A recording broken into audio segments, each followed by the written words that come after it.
চালের ফুটো দিয়ে সরাসরি চুলার উপর বৃষ্টির জল পড়ছে। আজ রাতে বুঝি আমাদের কপালে ভাত জুটবে না, কারণ শুকনো কাঠ সব ভিজে একাকার হয়ে গেছে। এখন আমরা কি করব? কিভাবে এই দুর্যোগ রাতটা পার করব আমি কিচ্ছু ভেবে পাচ্ছি না। তুমি অত দুশ্চিন্তা করো না তো। কালকে সকালেই আমি পাশের বাড়ি থেকে কিছু খড় আর বাঁশ নিয়ে আসবো চালটা মেরামত করবার জন্য। এখন এই রাতটুকু একটু কষ্ট করে সহ্য করো। আমাদের কপালে হয়তো এই দুঃখই লেখা ছিল। গরিব হয়ে জন্মেছি যখন, তখন সহ্য করা ছাড়া আমাদের আর কিচ্ছু করবার নেই। খড় দিয়ে আর কতক্ষণ ঠেকাবে গো তুমি?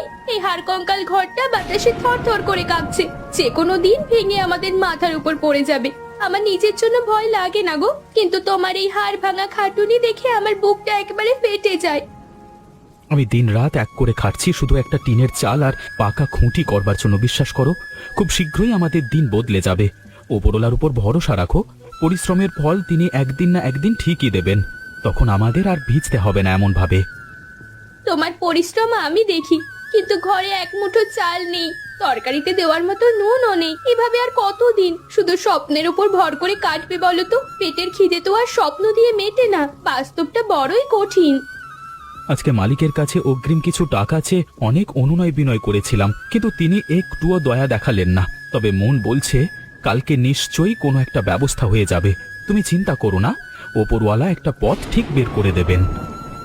আমি আজ শুধু এক বাটি শুকনো মুড়ি চিবিয়েই রাত কাটিয়ে দেব, কিন্তু তুমি তো সেই ভোর থেকে রোদে পুড়ে বৃষ্টিতে ভিজে কাজ করেছো, অথচ এখন তোমাকে না খেয়ে শুতে হবে। এটা ভেবেই আমার শরীরটা অবশ হয়ে আসছে। আমার নিজের পেটের খিদের চেয়ে তোমার চোখে এক ফোঁটা জল আমাকে হাজার গুণ বেশি কষ্ট দেয়। তুমি ওভাবে নিরাশার কথা বলো না। তুমি পাশে থাকলে আমি সব দুঃখ জয় করতে পারি। শুধু একটু হাসি মুখে থেকো, এতেই আমার শান্তি। আমাদের যদি একটা ছোট্ট মাথা গোজার শক্ত ঠাঁই থাকতো, তবে একবেলা নুন ভাত খেয়েও আমি এই পৃথিবীতে রাজার মতো সুখ অনুভব করতে পারতাম। ঘরটা ভাঙা বলেই আজ বাইরে বৃষ্টির সাথে সাথে আমার ভেতরের মনটাও ভিজে যাচ্ছে বারবার। ধৈর্য ধরো তানিয়া, মনে রেখো অন্ধকার রাত যত গভীর হয় ভোরের আলো ঠিক ততটাই কাছে এগিয়ে আসে। ওপরওয়ালা চাইলে আমাদের এই ভাঙা ঘরেও একদিন খুশির জোয়ার বইবে, আর আমরা অনেক সুখে থাকবো। দেখেছিস শায়লা, আরিফ কিভাবে তার বউয়ের আঁচলের তলায় সারাক্ষণ ঢুকে আছে। নিজের জন্মদাত্রী মায়ের চেয়ে এখন ওর কাছে ওই তানিয়াই বড় হয়ে গেছে। আমার কোনো কথাই আর কানে নিতে চায় না। আম্মা, তানিয়া মেয়েটা বড় ধূর্ত আর মতলববাদ। ও মনে মনে চায় এই ভাঙা ঘর থেকে আমাদের তাড়িয়ে দিতে। ও তলে তলে জাল বুনছে আম্মা, যাতে আরিফ ভাইজানকে হাত করে এই ভিটে মাটিটা সে একাই রাজত্ব করতে পারে আজীবন। আমি বেঁচে থাকতে আমার পৈতৃক সম্পত্তির 1 ইঞ্চি জায়গাও আমি ওড়াতে দেব না। তানিয়াকে এই বাড়ি থেকে সরাতেই হবে। ওর মতো অলক্ষী এ বাড়িতে থাকলে কোনোদিন উন্নতি হবে না। তাই যে কোনো উপায় ওকে বিদায় করা দরকার। আমি একটা চমৎকার ফোন দিয়ে এটেছি আম্মা, আপনি শুধু একটু ধৈর্য ধরুন। আমি এমন নাটক করব যে আমার সোনার গয়না চুরি হয়েছে, আর সেই দোষটা একদম অকাট্য প্রমাণের সাথেই আমি তানিয়ার উপরে চাপিয়ে দেব। সবার সামনেও বদনাম হবে। তোর বুদ্ধিটা মন্দ নয় রে শায়লা, তবে কাজটা করতে হবে খুব সাবধানে, যাতে আরিফ বিন্দু মাত্র টের না পায়। ও তার বউকে একেবারে অন্ধের মতো বিশ্বাস করে। তাই প্রমাণ এমন হতে হবে যাতে ও আর কোনো কথাই না বলতে পারে। আমি এমন ভাবে প্রমাণের জাল বিছাবো যে আরিফ ভাইজান নিজের চোখে দেখেও বিশ্বাস করতে বাধ্য হবে তানিয়া আসলে একটা বড় চোর। তখন তার ভালোবাসার বেলুন এক মুহূর্তেই চুপসে যাবে, আর সে নিজেই ওকে তাড়িয়ে দেবে। দেখো আম্মা। তবে কাজটা কিন্তু আজকে রাতেই করিস। কাল সকালেই যেন তানিয়াকে গ্রামবাসীর সামনে লজ্জিত করে এই বাড়ি থেকে বের করে দেওয়া যায়। যত তাড়াতাড়ি আপদ বিদায় হবে ততই মঙ্গল আমাদের এই পুরো পরিবারের জন্য। আপনি শুধু কাল সকালে কান্নাকাটি করে চিৎকার শুরু করবেন, বাকি সব দায়িত্ব আমার উপরে ছেড়ে দিন। আমি মতিন ভাইকে সব বুঝিয়ে বলছি। ও ঠিক সময়ে তানিয়ার বাক্স থেকে গয়নাগুলো খুঁজে বের করে আনবেন নাটক করে। তানিয়া বিদায় হলে এই ঘরে আবার আগের মতো শান্তি আর শৃঙ্খলা ফিরবে, এ আমার বিশ্বাস। ওর এই মায়াবী আর নিষ্পাপ চেহারার আড়ালে কত বড় বিষাক্ত মন লুকিয়ে আছে তা আমি অনেক আগেই হাড়ে হাড়ে চিনেছি। একদম ঠিক বলেছেন আম্মা। বিষাক্ত সাপকে আদর দিয়ে ঘরে পুষে রাখা মানে নিজের বিপদ নিজে ডেকে আনা। ওকে ছোবল মারার সুযোগ দেওয়ার আগেই আমাদের উচিত ওকে বাড়ির সীমানা থেকে চিরতরে লাথি মেরে বের করে দেওয়া। তানিয়া রে, তোর এই হাড় ভাঙা খাটুনিয়ার অভাব দেখলে আমার বুকটা ফেটে যায়। এই অল্প বয়সে এত কষ্ট আর সংসারের বোঝা তুই কিভাবে বইছিস বলতো? ওপরওয়ালাই জানেন। কি আর করবো খালা, আমাদের তো গরিবের কপাল। আরামায়েশ কি আর আমাদের কপালে লেখা থাকে? তবুও আরিফ আমার পাশে ছায়ার মতো আছে বলে সবটুকু কষ্ট আমি হাসি মুখে সয়ে নিতে পারি। তোর যা শায়লাকে একটু চোখে চোখে রাখিস মা। কাল রাতে ওদের ঘরে অনেকক্ষণ ধরে ফিসফাস শুনলাম। আমার মন বলছে তোকে নিয়ে ওরা কোনো একটা বড় বিপদ বা ষড়যন্ত্রের জাল বুনছে। ওনারা তো আমাকে শুরু থেকেই ছোট করে দেখেন, তবুও আমি চেষ্টা করি ওনাদের মন জগিয়ে চলতে। আমি তো কারো কোনো ক্ষতি করি না, তবে কেন তারা আমার পেছনে লাগবে খালা? হিংসে বড় কঠিন জিনিস রে মা, এটা মানুষকে অন্ধ করে দেয়। আর তুই বড্ড সরল, তাই তোকে সবাই ঠকাতে চায়। সব সময় সতর্ক থাকবি, কারণ ঘরের শত্রু চেনা সবচেয়ে কঠিন কাজ। উপরওয়ালা সব দেখছেন খালা। আমি যদি আমার সততা আর ঈমান ঠিক রাখি, তবে আমায় কোনো অনিষ্ট করতে পারবে না কেউ। আপনি শুধু দোয়া করবেন যেন আমি এই কঠিন পরীক্ষায় টিকে থাকতে পারি। ওরে, আমার সব শেষ হয়ে গেল। আমার সোনার চেন আর কানের দুল জোড়া বাক্স থেকে উধাও হয়ে গেছে। এই ঘরে তো বাইরের কেউ ঢোকেনি, তবে আবার সর্বনাশটা কে করলো? কি বলছিস কি শায়লা? ঘরের মানুষ ছাড়া কারোর এমন সাহস হবে না যে বাক্সের তালা খুলে গয়না চুরি করবে। নির্ঘাত এই বাড়ির ভেতরে চোর লুকিয়ে আছে, তোকে খুঁজে বের করতেই হবে। কি হয়েছে গো বড় আপা, আপনি এভাবে কাঁদছেন কেন? আমি তো সকালেই আপনার ঘর পরিষ্কার করে দিয়ে এলাম, তখন তো সবকিছু ঠিকঠাকই দেখলাম। তুই তো শেষবার আমার ঘরে ঢুকেছিলিস তানিয়া। তুই ছাড়া আর কেউ আমার গয়নার বাক্সের খবর জানে না। তুই ভালোই ভালোই বলে দে, আমার গয়নাগুলো তুই কোথায় লুকিয়ে রেখেছিস? আপনি কি আমাকে চোর বলছেন বড় আপা? আমি অভাবী হতে পারি, কিন্তু কারো সম্পত্তিতে হাত দেওয়ার মতো নিচ্ছু কাজ আমি মরে গেলেও করব না। দোহাই আপনার, আমাকে এমন অপবাদ দেবেন না। আমি কাল রাতেও গয়নাগুলো নিজের হাতে বাক্সে রেখেছি, আর আজ সকালে দেখলাম তানিয়া চলে কিছু একটা লুকিয়ে নিজের ঘরের দিকে যাচ্ছে। ও ছাড়া আর কেউ এ কাজ করেনি। মিথ্যে বলবেন না আপা, আমি শুধু ময়লা ফেলার ছুরিটা নিয়েই ঘরের বাইরে যাচ্ছিলাম। আপনি কেন মিথ্যে কথা বলে সবার সামনে আমাকে এভাবে ছোট করছেন?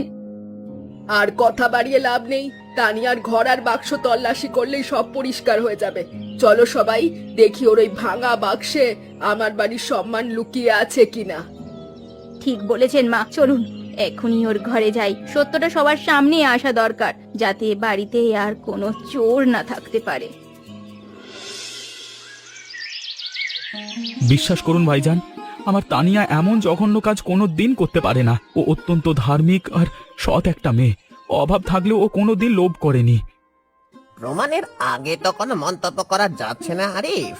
চল দেখি ওর বাক্সের ভেতর সত্যি কিছু পাওয়া যায় কিনা। সন্দেহ যখন হয়েছে তখন তল্লাশি করাই ভালো।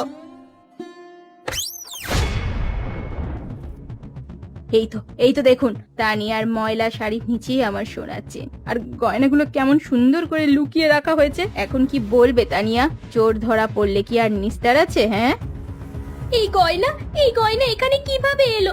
আমি কিচ্ছু জানি না। কেউ নিশ্চয়ই আমার বাক্সে এগুলো ষড়যন্ত্র করে রেখেছে। আমি মরলেও এই কাজ করতে পারি না, আমাকে দয়া করুন। এখন আর মিছে কান্নাকাটি করে লাভ নেই চোরনি। প্রমাণ তো সবার চোখের সামনেই জলজ্যান্ত দেখা যাচ্ছে। ছি ছি আরিফ, তোর বউ শেষ পর্যন্ত এত নিচে নামলো যে ঘরের গয়না চুরি করলো। তানিয়া, তুমি সত্যি এটা করলে? আমি তোমাকে আমার জীবনের চেয়েও বেশি বিশ্বাস করতাম, আর তুমি কিনা আমার সম্মান ধুলোয় মিশিয়ে দিলে আজকে। আমার আর মুখ দেখানোর জায়গা রইলো না গো। আরিফ, তুমি অন্তত আমাকে বিশ্বাস করো। আমি কিছুই জানি না। ওনারা সবাই মিলে আমাকে ফাঁদে ফেলার জন্য এই কাজ করছে। আমি নির্দোষ, তুমি বিশ্বাস করো। আর কত মিথ্যে বলবি? সবাই তো নিজের চোখে দেখলো তোর বাক্স থেকে গয়না বের হলো, এখন আবার পরের ওপর দোষ চাপিয়ে সাধু সাজার চেষ্টা করছিস? হ্যাঁ আরিফ, এই মেয়েকে ঘরে রাখা মানে কাল নাগিনী পুষে রাখা। আজ গয়না চুরি করেছে, কাল হয়তো আমাদের জানমালের বড় কোনো ক্ষতি করে বসবে। ওকে এ বাড়িতে রাখা একদম নিরাপদ নয়। আমি ওকে এই বাড়িতে এক মুহূর্ত থাকতে দেব না। আরিফ, এখনই ওকে ওর বাপের বাড়িতে পাঠিয়ে দে, অথবা ঘাড় ধাক্কা দিয়ে বের করে দে, নতুবা কিন্তু আমি বিষ খেয়ে মরবো। আমার চোখের সামনে থেকে এখনই দূর হয়ে যাও তানিয়া। আমি কোনো চোরের সাথে আর সংসার করতে পারবো না। তুমি আমার বিশ্বাস ভেঙে গুড়িয়ে দিয়েছো। তুমিও আমাকে ভুল বুঝলে আরিফ। আমি তিল তিল করে এই সংসারটাকে ভালোবেসে গড়েছি। আমি কেন নিজের পায়ে নিজে কুড়োল মারবো বলো তো? তুমি একটু ঠান্ডা মাথায় ভাবো। প্রমাণ তো আর মিথ্যে হতে পারে না তানিয়া। আমার মা আর বড় ভাই কেন তোমার বিরুদ্ধে মিথ্যে অপবাদ দেবেন? তারা কি তোমার শত্রু যে তোমাকে ফাঁসাবেন? ওনারা আমাকে কোনো দিনও মেনে নিতে পারেননি।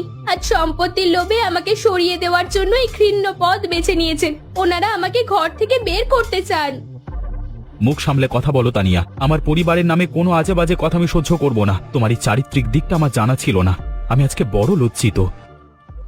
অভাবের চেয়েও বড় অভিশাপ হলো অবিশ্বাসের শিকার হওয়া। তুমি যখন আমাকে বিশ্বাস করতে পারছোই না, তখন আমার আর এখানে থাকার কোনো অধিকার নেই। ঠিক বলেছ, তোমার আর এখানে থাকা চলবে না। কালকে সকালেই তুমি এ বাড়ি ছেড়ে চলে যাবে। আমি তোমাকে আর এই ভাঙা ঘরেও ঠাঁই দিতে পারছি না। আমি চলে যাব আরিফ, তবে মনে রেখো, সত্য কোনোদিনও চাপা থাকে না। একদিন তুমি অবশ্যই তোমার ভুল বুঝতে পারবে, আর সেদিন আমি আর ফিরবো না। ভুল আমি তোমাকে বিয়ে করে করেছি। এখন আর নতুন করে কোনো তর্কে জড়িয়ে নিজেকে ছোট করতে চাই না। তোমার সাথে আমার সব সম্পর্ক আজকে এখানেই শেষ। আমার ব্যাগ আমি নিজের হাতেই গুছিয়ে নিচ্ছি। তুমি সুখে থেকো তোমার এই ষড়যন্ত্রকারী পরিবার নিয়ে। উপরওয়ালা একদিন ঠিকই বিচার করবেন। এই অন্ধকার আর এই বৃষ্টির রাতে আমার চাওয়ার কোনো জায়গা নেই। উপরওয়ালা, তুমি ছাড়া আজ আমার আপন বলতে কেউ রইলো না এই দুনিয়ায়। তুমি আমার বিচার করো। দূর হয়ে যা, দূর হয়ে যায় বাড়ি থেকে, অলক্ষী কথাকারের। আর কোনোদিনও যেন তোর কালো ছায়া আমার এই পবিত্র আঙিনায় না পড়ে। চোরেদের জায়গা আমাদের এই বাড়িতে নয়। বড় আপা, অন্যায় আপনি করেছেন, কিন্তু তার কঠিন সাজা আজ আমি পাচ্ছি। মনে রাখবেন, একদিন উপরওয়ালার আদালতে আপনাকে অবশ্যই এই মিথ্যার জবাব দিতে হবে। আরিফ একবারও পেছনে ফিরে তাকিয়েও দেখলো না আমি কিভাবে এই ভিজে পিচ্ছিল পথে একা চলে যাচ্ছি। তার মনটা কি সত্যিই পাথর হয়ে গেল? এতদিনের ভালোবাসা কি সব মিথ্যে ছিল তাহলে? যা গিয়ে তোর বাপের বাড়িতে গিয়ে কান্নাকাটি কর। এখানে তোর কথা শোনার মতো কেউ অবশিষ্ট নেই রে। তোর সব নাটক আজ ধরা পড়ে গেছে। মাটির ঘরের মায়া ত্যাগ করা সহজ, কিন্তু মনের মানুষের মায়া ত্যাগ করা যে বড়ই কঠিন। তা আজ হারে হারে বুঝছি। আমার কপালটা আজ পুড়ে ছাই হয়ে গেল। বড় বড় কথা না বলে সোজা পথ ধরতো বাপু। পাড়া প্রতিবেশী জানলে আমাদেরই মাথা কাটা যাবে তোর এই চুরির কুকর্মের জন্য। আমাদের আর ছোট করিস না। আমি চললাম। আমার এই চোখের জলের প্রতিটা ফোঁটার হিসাব একদিন আপনারা কড়ায় গন্ডায় দিতে হবে। ওপরওয়ালা সব দেখেন, আর তিনি অবশ্যই বিচার করবেন। কথাটা মনে রাখবেন। হায় হায় হায়, বিচার তো হয়েই গেল তানিয়া। তুই আজ গৃহহীন হয়ে পথে পথে ঘুরবি, আর আমরা আমাদের সম্পত্তি একা রাজত্ব করব। বিদায় হ, বিদায় হ আমাদের জীবন থেকে। দেখলে তো কত সহজে তানিয়াকে চুরির অপবাদ দিয়ে বের করে দিলাম। এখন আরিফ ভাইজান পুরো আমাদের হাতের মুঠোয়। ও আমাদের কথা শুনবে। কাজটা কিন্তু খুব নিখুঁত ছিল শাইলা। তানিয়ার বাক্সে গয়না লুকিয়ে রাখাটা ছিল তোমার জীবনের সেরা চাল। আমি তো ভয় পাচ্ছিলাম আরিফ কিছু বুঝে ফেলে কিনা। আরিফ তো বড় বোকা মানুষ। ও বুঝতেই পারেনি যে আমরা সবাই মিলে ওর বউয়ের বিরুদ্ধে একজোট হয়ে নাটক সাজিয়েছিলাম। ওর বিশ্বাস ভাঙাটাই ছিল আমাদের আসল উদ্দেশ্য। সম্পত্তির ভাগ এখন আর কাউকে দিতে হবে না। মাও আমাদেরই পক্ষেই আছেন। এবার এই জীর্ণ ঘরটা ভেঙে আমরা বড় বিল্ডিং তুলবো আর শান্তিতে থাকবো। তানিয়া থাকলে সারাক্ষণ শুধু অভাব আর নীতির কথা শুনিয়ে আমার মাথাটা খারাপ করে দিত। এখন আমরা স্বাধীন, যা খুশি তাই করতে পারবো। গয়নাগুলো আসলে আমার পকেটেই ছিল। চুরির নাটক করে আমরা তানিয়াকে গ্রামবাসীর সামনেও একদম ছোট করে দিয়েছি। ওর আর ফেরার পথ নেই। এখন আরিফকে দিয়ে বাড়ির সব খাটুনির কাজ করিয়ে নেব। ও ভাববে আমরা ওর ওপর কত দয়া করেছি ওকে আশ্রয় দিয়ে। ওকে দাসে পরিণত করব। তবে সাবধানে থেকো শাইলা। আরিফ যেন কোনোভাবে আমাদের এই গোপন আলাপের কথা জানতে না পারে। হ্যাঁ, যদি শোনে তবে সব পরিকল্পনায় মাটি হয়ে যাবে। আরে ওর মন ভেঙে চুরমার হয়ে গেছে। ও এখন লজ্জায় ঘর থেকে বের হয় না। ও আর কি শুনবে আমাদের কথা? ও এখন মৃত মানুষের মতো। তাও সাবধান থাকা ভালো। ষড়যন্ত্র যত গোপনীয় থাকে ততই ভালো। হায় হায় হায় হায়, আমি এ কি করলাম? আমার নিষ্পাপ তানিয়াকে আমি এই শয়তানদের মিথ্যে কথায় বিশ্বাস করে বের করে দিলাম। আমি কত বড় পাষাণ! আরিফ, ওইদিকে লুকিয়ে কি করছিস? এদিকে আয়, শোন, কাল থেকে তুই মতিন ভাইয়ের সাথে কাজে যাবি, আর যা টাকা পাবি সব আমাদের হাতে দিবি। তোমরা এত বড় নিষ্ঠুর আর পাষাণ হতে পারলে? একটা নিষ্পাপ মেয়ের জীবন ধ্বংস করে তোমরা এখন উৎসব করছো? তোমাদের মনে কি দয়া নেই? আরিফ, তুই হঠাৎ এসে উল্টোপাল্টা কি বলছিস? আমরা তো তোর ভালোর জন্যই তানিয়াকে সরাতে সাহায্য করেছি, যাতে তুই শান্তিতে থাকতে পারিস। আমি সব শুনেছি। তোমাদের চুরির নাটক আর সম্পত্তির লোভে তানিয়াকে ফাঁসানোর কথা সব নিজের কানে শুনেছি। তোমরা আমার আপনজন হয়ে আমার পিঠে ছুরি মারলে।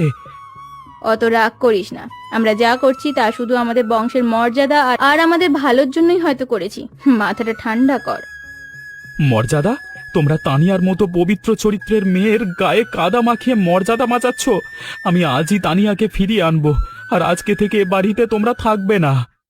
তুই আমাদের বের করে দিবি? তোর এত বড় সাহস হলো কি করে? আমরা তোর বড় হই, আমাদের শাসন করার অধিকার তোর বিন্দু মাত্র নেই। বড় হয়ে ছোটর সাথে বেইমানি করলে সেই সম্মানের অধিকার আপনারা চিরতরে হারিয়ে ফেললেন। আজকে থেকে এই ঘরে আপনাদের এক মুহূর্তের জন্য জায়গা নেই। আরিফ, শান্ত হ। আমরা তো শুধুমাত্র মজার ছলে করেছিলাম। তানিয়াকে ফিরিয়ে আনলে আমরা আর সবাই আগের মতো মিলেমিশে থাকতে পারবো, কথা দিচ্ছি। তোমাদের মতো বিষাক্ত সাপেদের সাথে আর কোনো দিন এক থালায় খাবো না আমি। এখনই আমার বাড়ি থেকে বিদে হও, নয়তো আমি পুলিশে সব প্রমাণ দিয়ে দেব। তানিয়া, আমাকে ক্ষমা করো। আমি খুব বড় অপরাধ করে ফেলেছি তোমাকে অবিশ্বাস করে। আমি আজকে সব সত্য নিজের কানে শুনেছি গো। আমি খুব লজ্জিত। ক্ষমা তো ওপরওয়ালা দেবেন আরিফ, কিন্তু তুমি আমার বিশ্বাসের যে শক্ত জায়গাটা ভেঙে চুরমার করেছো, তা কি আর আগের মতো জোড়া লাগবে কোনোদিন? আমি জানি আমি তোমার পাশে দাঁড়ানোর যোগ্যতা হারিয়েছি, কিন্তু আমাকে আর একটা সুযোগ দাও সব অন্যায় শুধরে নেওয়ার জন্য। মানুষের মন কি মাটির খেলনা যে ভাঙলে আবার আঠা দিয়ে চোরা দেওয়া যায়? তুমি আমাকে ওই কাল বৈশাখীর রাতে একা পথে ছুঁড়ে ফেলে দিয়েছিলে আরিফ। আমি অন্ধ হয়ে গেছিলাম তানিয়া, কিন্তু এখন আমি শায়লা ভাবি আর মতিন ভাইকেও ঘর থেকে চিরতরে বের করে দিয়েছি। আমি আমার পাপের প্রায়শ্চিত্ত করতে চাই। ওনাদের বের করে দিলে কি আমার হারানো সম্মান ফিরে আসবে?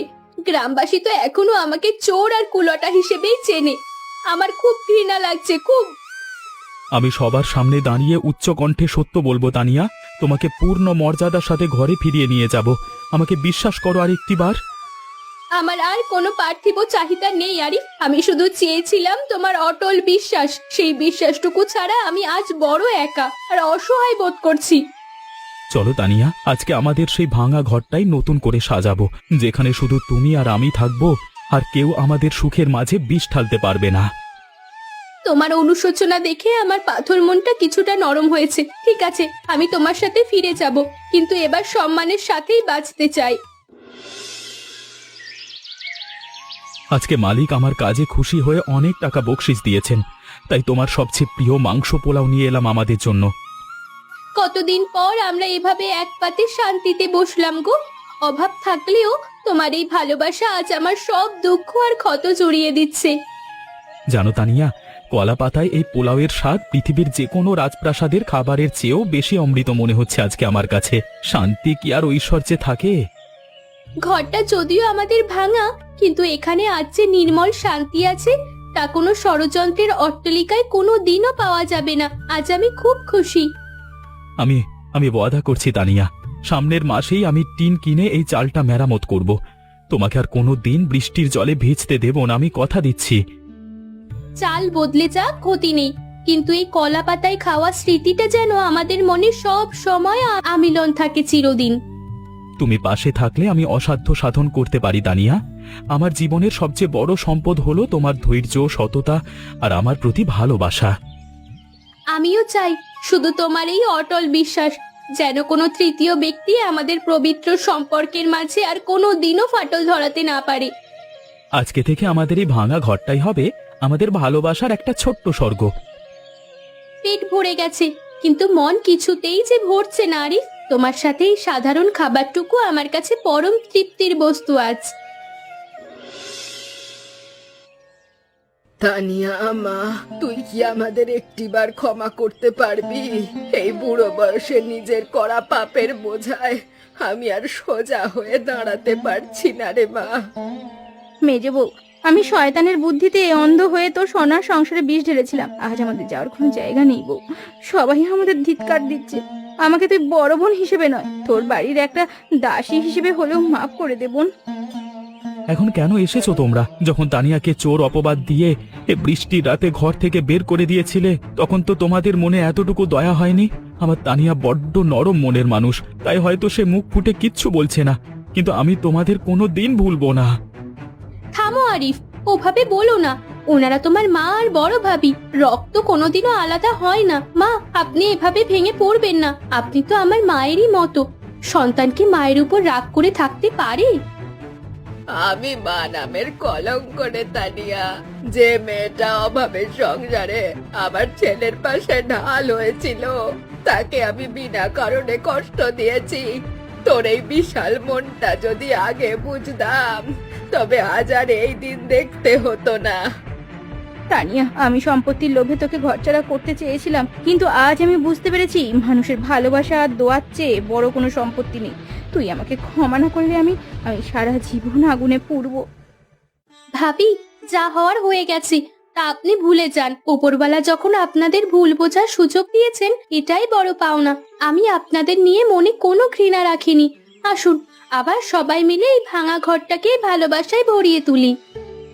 তানিয়া, তুমি এত সহজে সব ভুলে গেলে? ওনারা যা করেছেন তার তো কোনো ক্ষমা হয় না। আরিফ, ঘৃণা দিয়ে ঘৃণা মেটানো যায় না, শুধু ভালোবাসা দিয়েই জয় করা যায়। আর যদি আমরা ওনাদের তাড়িয়ে দিই, তবে ওনাদের আর আমাদের মাঝে পার্থক্য কি থাকলো? ক্ষমা করলে মন ছোট হয় না, বরং আকাশের মতো বড় হয়। ঠিক বলেছিস মা, তোর মতো লক্ষ্মী বউ পাওয়া আমাদের 7 জন্মের ভাগ্য। আজ থেকে এই বাড়িতে কোনো শাশুড়ি বউ থাকবে না, আমরা মা মেয়ে হয়ে বাঁচবো। আর আমি কথা দিচ্ছি তানিয়া, তোর এই সরলতার সুযোগ আর কেউ কোনোদিনও নিতে পারবে না। আমিই হব তোর সবচেয়ে বড় ঢাল, সবচেয়ে বড় ঢাল। তোমাদের সবার এই মিল দেখে মনে হচ্ছে ঘরটা ভাঙা হলেও আমাদের সবার মন আজকে এক হয়ে গেছে। এটাই তো আসল সুখ।